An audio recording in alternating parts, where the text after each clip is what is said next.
মেয়ের বিয়ে পাত্র কেমন দেখে এলে? পাত্র খুবই ভালো, খাঁটি সৎ ব্রাহ্মণের ছেলে, চোখ দুটো যা টেরা, একটা ঠ্যাং খোড়া,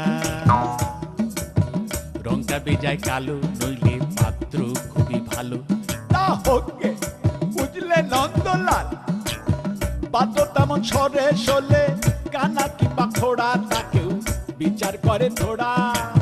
জয় কালী বলে দাও ঝুলিয়ে, দাও ঝুলিয়ে, বুঝলে নন্দলাল। তবে বুঝলে দেবদুলাল, আর একটু দোষ আছে তাতে, ভাঙছে ব্রাহ্মণের রেয়াজ। সুযোগ পেলি ছেলেটা খাচ্ছে একটু আধটু পেঁয়াজ, একটু